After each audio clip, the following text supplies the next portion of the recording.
voici un billet.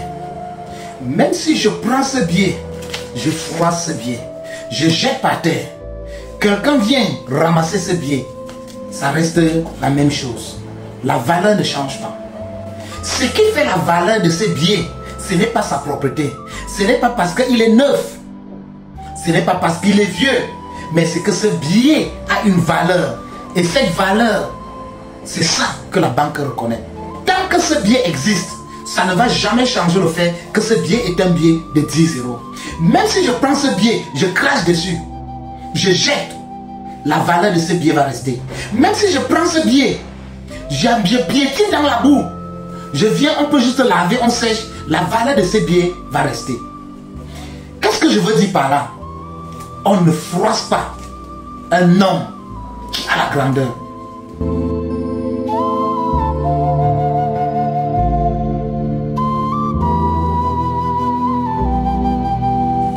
Bonjour chers tous, bonjour peuple de Dieu. Me voici une fois de plus devant vous pour parler de quelque chose qui m'a un peu écœuré.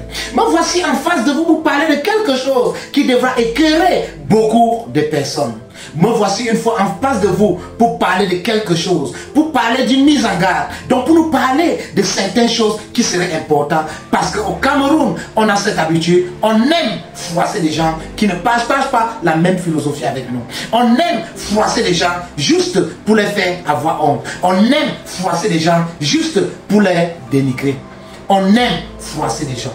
Je ne sais pourquoi, mais ces gens politiques qui ont le pouvoir aujourd'hui ont du coup, lorsqu'ils froissent des personnes qui ne sont pas à leur niveau, mais qui sont en désaccord avec eux, oubliant ce qui s'est passé dans les temps bibliques, oubliant ce qui se passe autour d'eux, en Afrique et partout.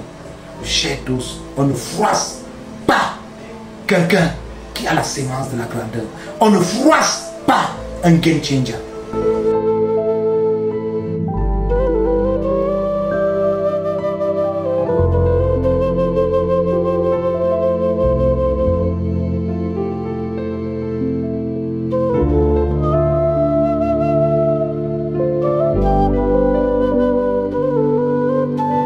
Déjà, je vais préciser, je ne suis pas un ecclésien et je ne suis non plus un époux. Je suis un homme assez équilibré. Je suis un homme. Quand je vois ce n'est pas bien, je dis que ce n'est pas bien. Quand je vois c'est bien, je dis que c'est bien. Quand je vois c'est exagéré, je dis que c'est exagéré. Je viens une fois de plus parler de ce phénomène qui existe au pays. Je viens une fois de plus parler de ce phénomène qu'on voit beaucoup au Cameroun, qu'on voit beaucoup en Afrique et qu'on voit d'ailleurs un peu partout dans le monde. Je viens attirer l'attention des personnes sur certaines choses. Je vais prendre le cas de Samuel Eto'o et le gouvernement camerounais. Je vais prendre le cas du président de la FECAFOOT avec le MINSEC et la République. Et je vais prendre deux exemples. Avant d'entrer dans ce cas, je vais vous dire quelque chose. Nous tous ici, soit nous sommes des chrétiens, ou nous sommes des musulmans, ou nous sommes même animistes. N'en déplaise ce que nous sommes, mais ce qui est sûr, nous avons des exemples dans tous les cas. Si nous sommes chrétiens, nous sommes musulmans, nous croyons à l'histoire de Moïse. Nous savons tous l'histoire de Moïse. Moïse et ce peuple et cet esclave qui est né en Israël, cet esclave Israël qui est né, qui a été abandonné parce qu'à un moment, Pharaon tuait des enfants mâles. On a caché Moïse dans de l'eau et la fille de Pharaon est venue prendre Moïse et adopter Moïse. Elle n'était que la fille de Pharaon. Moïse était le premier petit-fils dans le palais de Pharaon. À la différence que Moïse avait un sang d'esclave. Je veux dire esclave entre guillemets. Maintenant, lorsque Moïse grandissait avec son frère au palais, je ne sais pas si il avait dit son cousin ou avec son frère qui avait le sang noble, son frère, on lui avait déjà dit, ça c'est une race d'esclaves. Donc il passait le temps à se moquer de Moïse. Moïse maintenant étant grand, il se posait la question, mais pourquoi j'ai grandi dans le palais? Je suis le fils de la reine, de la princesse, mais on m'appelle toujours esclave. Il a découvert ses origines. Il a su qu'il venait de ce peuple esclave dont on maltraitait. Le jeune pharaon, prince qui était préposé être le futur pharaon, il se prenait des ailes, il cirait des ailes, ne sachant pas que son Waterloo, que l'Égypte antique devait tomber sous l'emprise de Moïse. Parce que Moïse était dans ce palais, Moïse était dans ce royaume en mission.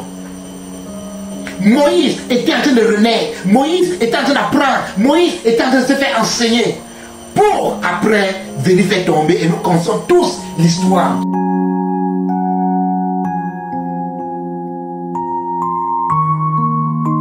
Je prends ici un deuxième cas, le cas de David. Nous connaissons tous David. David, il n'était pas d'abord l'enfant de son père. Biologiquement, il n'était pas l'enfant de son père. Je ne vais pas entrer dans toutes ces analyses théologiques, mais ceux qui ont fait la théologie vont comprendre de quoi il s'agit. David était dernier d'une famille. Même lorsqu'on a demandé au père d'amener ses enfants, il n'a pas mené David parce que David n'était qu'un enfant soit accouché par sa mère, parce que sa mère fut une commerçante. Pour ces gens qui ont creusé dans la vie, sa mère fut une commerçante, sûr que c'était une grossesse qu'elle avait portée dehors, mais le monsieur avait accepté, mais il a envoyé ce dernier dans les champs. Et dans les champs, David se formait à être un guerrier. Lorsque David a grandi, lorsque David a été renommé, lorsque David a fait tomber Goliath, il a été invité au palais pour chanter, pour salmodier pour le roi Saül.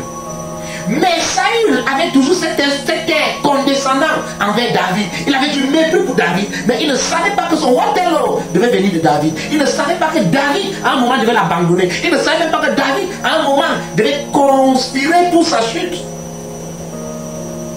Et il ne savait pas que c'est David qui avait hérité de ce royaume.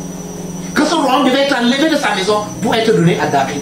Voilà deux exemples. L'histoire de Moïse, l'histoire de David. Ça nous enseigne autant qu'on soit musulman ou chrétien. Ce sont des histoires qui existent dans le Coran et dans la Bible. Et même si on est juif, ça existe dans la Torah. Les histoires de la Genèse.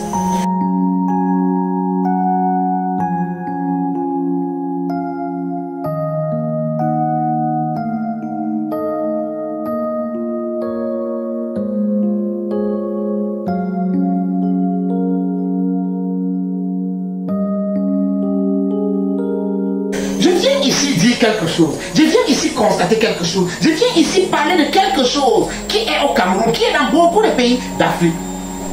Lorsque un certain groupe, lorsqu'un certain secte, lorsqu'un certain groupement de personnes ont de pouvoir, ils ont tendance à mépriser tous les autres gens qui sont à côté. Mais faites très attention, on ne méprise pas un game changer. Je vais vous expliquer quelque chose. Je suis un homme de Dieu, je suis un apôtre. Je vous dis quelque chose jusqu'à preuve de contraire. Et ton fils a la sémence de grandeur. Jusqu'à preuve de contraire. Dieu me l'a dit, Dieu me confirme tous les jours. Et toi, c'est celui qui va hériter du président Paul Biya. Je ne demande à personne. Je ne vais pas vous dire comment ça va se passer. Puisque là, ça reste un secret entre Dieu et moi. Il m'a dit comment ça va se passer. Mais je vous dis, et je dis aux gens qui ne font que mépriser ce jeune homme. Même si Eto a fait quel gaffe, nous savons qu'il a gaffé. Eto gaffe beaucoup. Même le roi David gaffait beaucoup. Même rien que Moïse, qu'on apprécie, il gaffait beaucoup. Sachez que les personnes que Dieu utilise, il utilise toujours des gaffeurs. Des personnes qui gaffent. Oui. Même Moïse a fait des gaffes. Je ne suis pas là pour éliminer ces gaffes. Même David a fait des gaffes. Eto fait des gaffes. Il est dans les malversations financières et tout, mais ça n'empêche pas qu'il reste ce monsieur qui a fait briller le drapeau camerounais à une époque à l'international. Aujourd'hui, lorsqu'on veut dire qu'on est camerounais, on peut s'identifier à deux footballeurs. Pour l'ancienne génération, nous avons Roger Mila. Pour la nouvelle génération, nous avons Samuel Eto'o. Et pour la génération la plus récente, nous avons Ganou. Mais nous savons que le football est plus propagé, le football est plus répandu que tout autre, même le sport de Ganou. Je ne sais pas pourquoi aujourd'hui au Cameroun, juste parce qu'il est officiel à FECAFOOT, juste parce qu'il fait certaines malversations avec One Isbeth et consorts, on veut le traîner dans la boue. Première des choses, c'était au 20 mai. On est venu concernant le mettre sur une chaise pour l'enlever à Mondovision, le mettre derrière. L'information est passée. On a compris. Maintenant, bon, c'est lui qui a fait le protocole au deuil de Issa Hayatou savait bien que le ministre de tourisme devait être là. Parce que le ministre n'est pas arrivé en ce moment, il devait être là. Mais il fait sciemment pour mettre une place là, ou mettre la place du ministre, lorsque le ministre vient. Ce qui est bien, ce que nous avons vu d'autres images, que c'est Samuel Eto'o fils lui-même qui donne sa place. Mais je vous dirai quelque chose. Même si ce n'était pas lui qui avait donné sa place, le fait de vouloir le suivre à tout moment, faites très attention. Samuel Eto'o fils est un game changer. Ce sont des personnes qui ont la sémence de grandeur. Ce sont des personnes qui sont des joueurs de Dieu. Ce sont des personnes qui sont des choisis de Dieu. Et Samuel Eto'o en fait partie. Et je dirais à qui veut l'entendre, ou bien qui ne veut pas l'entendre, sans être négligent, ni même être nibou, sachons ceci, qu'on le veut ou pas, Samuel Eto'o sera chef d'État.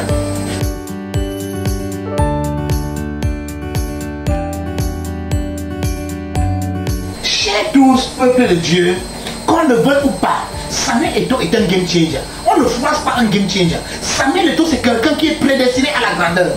Non seulement il est prédestiné à la grandeur. Je vous dis, je suis un serviteur de Dieu. Je suis un homme de Dieu. Je suis un apôtre du plus haut. Je suis un missionnaire sur terre. Je suis l'œil et la bouche de Dieu. Je vous assure, jusqu'à présent, Dieu me confirme que Samuel Eto'o, c'est un homme qui est prédisposé. C'est celui qui va prendre la paix pour bien. Il ne va pas durer au pouvoir. Il vient juste pour accomplir une mission. Il est appelé à être au pouvoir pendant environ 6 ans. Oui, je le dis à qui veut l'entendre. Mon discours n'a pas changé. Je ne suis pas un négligent. Et je ne suis non plus un égout. Mais je suis quelqu'un de neutre.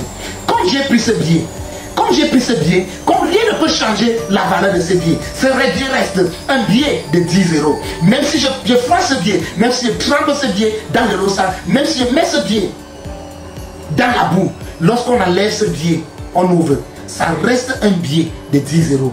La seule chose qui peut détruire ce billet, c'est si je déchire le billet. Mais si je déchire ce billet, j'irai en prison. Si quelqu'un tue Samuel Eto'o, cette personne aura des jugements, des comptes à rendre à Dieu. Si quelqu'un fait du mal à Samuel Eto'o, cette personne aura des comptes à rendre. Parce que Samuel Eto'o, qu'on le veuille ou pas, c'est un homme de Dieu. Ne touchez pas à mes os, ne faites aucun mal à mes prophètes. À bon entendeur, au salut. Ici, c'est le seul, un unique, l'apôtre usé. Les voix, la bouche et les yeux de Dieu sur terre. Merci et à bientôt. Ciao. I love you.